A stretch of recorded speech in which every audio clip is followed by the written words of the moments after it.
Hello, good people. Hello, good people. Welcome to my YouTube channel. For the returning subscribers, karibuni, and thank you for being here. And for those who are new here, you're welcome. This is the place to be. This is the place to be. So, guys, it's been long since I posted something. Na leo nimewamulia. I have decided. So today, it's story time. So I'm going to tell you guys a story that happened to me, and I hope at the end of it we'll all learn something. So this is how it started. I had just graduated from college, done a small party during the weekend, that's on Saturday. Then I did the party on Saturday. Then on Sunday I was to go for attachment on Monday. So on Sunday, of course, the preparations. So this is what happened. So that evening, my mom has a shop, and so I went to iron there at the shop. So there's always a place you can iron. So I took my clothes, went to iron, and she was there. And as we are ironing, my brother's son came running. So I was like, what's not happening? I had left him sleeping. You know, the next day was school. So he came running and he told us, kuna moto. I was like, excuse me? Okay, kuna moto means there's fire. So I had to rush out. I left my mom in there, I rushed out, and we're just getting out. Fire was everywhere. You know, our house and the shop, it's just few kilometers. It's not even far. It's just few steps. So our house was on fire. It was burning. It was on flames. So I called my mom. My mom came out. My dad wasn't around. My mom even couldn't walk. She just sat down, and I had to rush and see what was happening. So people were screaming. So people had seen and started coming. And you know, the doors were locked. We couldn't save anything at that point. So I ran. I found people there. So outside, my dad had parked his 2 cars. So people were lifting them up, trying to, move them aside. There were tanks of water there, and people were just like, I was just confused. My legs could not carry me. And then the fact that I was just from college, now when you're in college, you save for many things. You save for good things. You save for good pair of trousers. You buy, when you say other things that are affordable. Some of the students you're schooling with are doing the businesses of selling, and so of course you get good things because it's the same age group. So of course so I had some good things. I had some good pair of trousers. I had some nice shoes. Everything nice. And the fact that I knew I was almost coming home from no school, I ensured that I had bought things that I would need, because of course at home I wouldn't get the same things as there. So I ensured that I had bought them, and I carried everything there. Little did I know,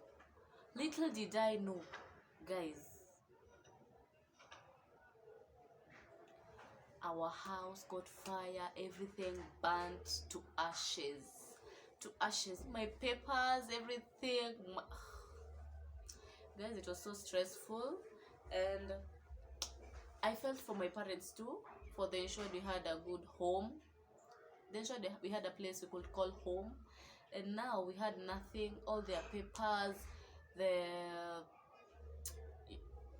of course, all the important things that people need, the certificates, birth certificates, school papers, everything, and then I also have brothers and sisters, and everything was there.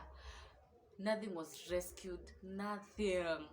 And also the fact that there was electricity, I think that's why the fire was increasing, and the fact that there was gas in the house and any other thing.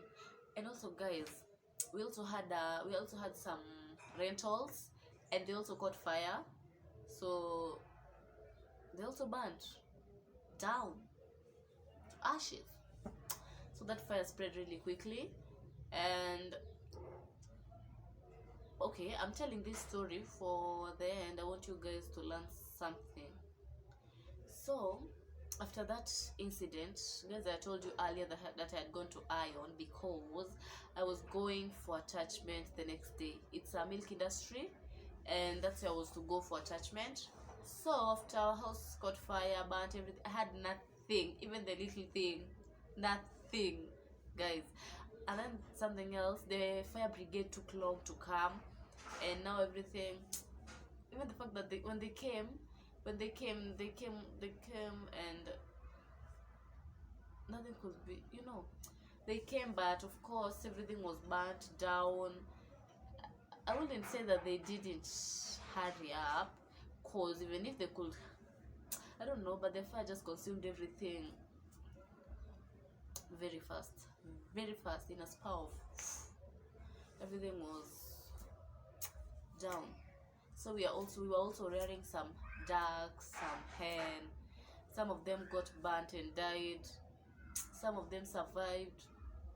Some of them were left without feathers. But I thank God for we were alive. And now, of course, after that, we had to find out what happened. And talking to the little boy, he told us that there was no electricity. There was no electricity in his room. And so he went to one of the tenants there and borrowed a candle. And one of the tenants refused. So I don't know where he got a candle and he lit. No, he went to borrow a matchbox. And one tenant refused to give out the matchbox to the little one. And so he went to another person, got the matchbox. I don't know where he got the candle, lit, and I don't know where he said he placed the candle near the mattress. Little children don't know. So placing the candle near the mattress, he slept. So what woke him up is he felt the house is so hot.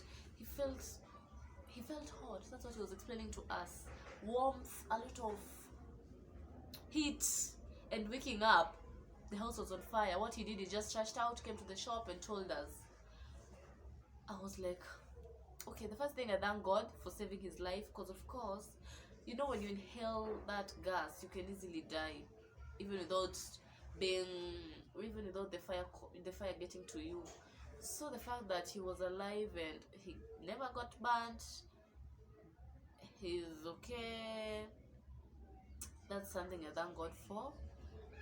And something I want us guys to learn is that we should really be careful with what we're using, like the candles, the stoves, or any other thing.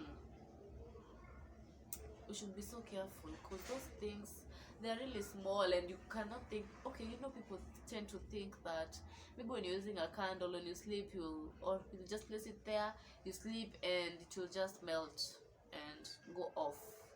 That's where we go wrong. So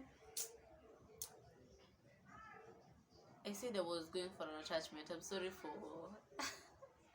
so what I did after now the fire was burning, I just sat down somewhere and called the school that I was schooling in.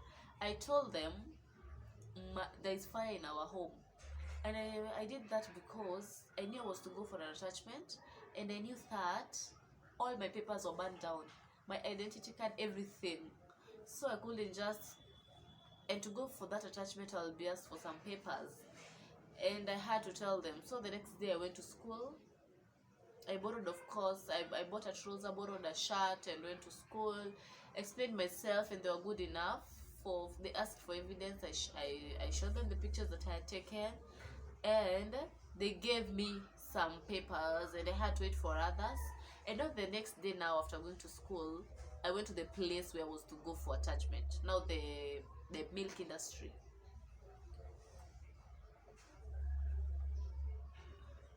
Going there, I tried to explain myself. Of course, they were expecting me. I tried to explain myself, and no one could hear me. They were like, why didn't you come? Mbona? Like, ungekuja useme. I'm like, excuse me? Kumechomeka, and I didn't have even anything to wear. I had nothing. How can I just come? Excuse me? So they didn't hear me. I felt so bad for I lost that chance, and the way getting that attachment took us time. It wasn't easy, so I had to go back to school again. Now after going for the paper that I had not picked, I went back to school again, and wakanipea another wakanipea another place to go for attachment. It's a national hospital, and now I started going there. It was fine, nikakazana, and yes. So what I was saying today is that that fire incident really changed. It really changed a lot, because now our fire burnt down. We had nothing. We had to start from scratch, and I thank God that people came through. People came through. My mom's friends, my dad's friends, they came through, and they ensured that we had a roof on our heads. They ensured we had clothes, and yeah. So we built another house. Okay, we had a house that we were constructing, and we had constructed it, but it was not finished. So tulikuwa tunasema let's take time, we construct tu pole pole, slowly by slowly, alafu when everything is set, now we can move in the new house. So after that incident, my mom always says that ati God alimtoa Runda. God alimpeleka Runda by force. She was taking her time to go to Runda, but God did it by force. Our house, the one we were living in, you cannot compare it to the one we are living in right now. So my mom always makes such jokes that Mungu alimtoa, that God brought Runda is a place that we believe, or it's a silent place with big houses, and it's a cool place, a good place. So that's what she was saying, that God took her to Runda by force, and it's true, because it changed. At least we were in a new house, but it really drained us, because we lost very many things. We lost a lot.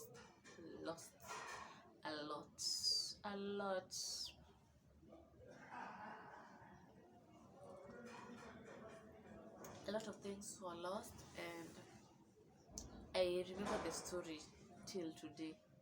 It's vividly okay, like I remember it vividly, because I can narrate it afresh from the start to the end, because that day is always in my mind, and I don't think it will ever be erased. Always in my mind. That day is that day wasn't so. That day was a bad day, and I really feel okay even today when I just see fire, or I just watch an incident that or I just watch, like when I'm watching news and I see that a place was like kulichomeka, I feel so bad, because I remember when I just see fire anyway, I just remember what happened, and I feel so bad, and I wouldn't wish for anyone to pass through what we passed through then. And yes, yeah, so that was my story, and what I want you guys to learn is that be careful with what you're using, and don't assume. Ignorance is so bad. So don't assume, and yeah, that's what I can tell you.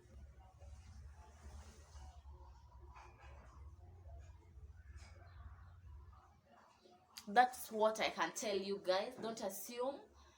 Yeah. So see you in the next one. I love you all. Cheers. Bye.